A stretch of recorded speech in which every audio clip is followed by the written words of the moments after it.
and thank you so much. Thank you. Pamela, hello, welcome.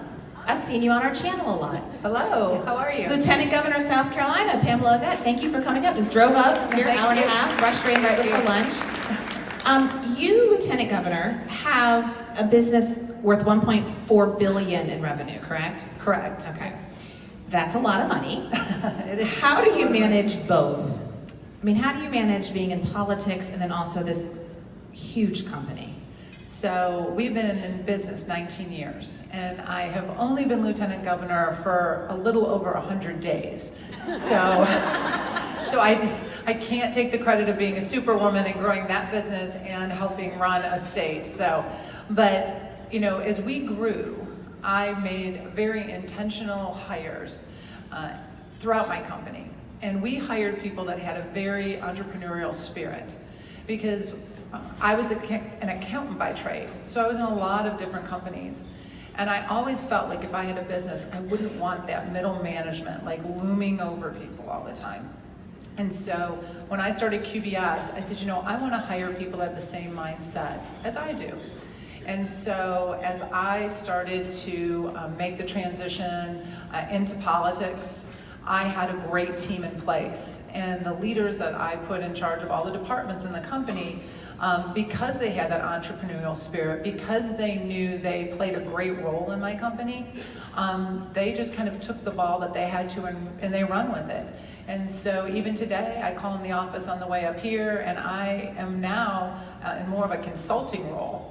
And they come to me with a problem or come to me for advice, but they do a great job pushing QBS forward. And I'm proud to say we continue to grow strong and healthy this year. And QBS Quality Business Solutions. Correct. And what do you all do? So we do the back end for businesses. We do the payroll and the benefits administration and the HR. So I think that was a big reason that the governor asked me to be his running mate and run with them, is because he wanted somebody very business minded that could go out there and help advocate and fight for businesses in South Carolina. Well, it's an honor he asked you, and also it can be bad for your business. Yeah. But now you're out there being the Lieutenant Governor. I really wanted to ask you about what you say to people, because now you have an even bigger platform than ever before, and encouraging to other people, and particularly women, who want to do more with their voices. Well, you know, I am only the second female lieutenant governor in South Carolina, the first Republican woman lieutenant governor in South Carolina, and so I encourage everybody.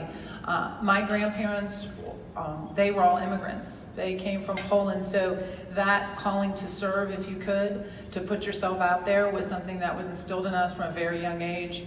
And so I am very excited and honored for what I do, because I think if you have the calling, please step up and serve. I think women, we have a different leadership style than our male counterparts, and I think the two of us together create a more balanced government. And so if you have the urge, I encourage you to step up, because there's not enough of us on either side of the aisle. Thank you very much. Pamela Yvette. Christina.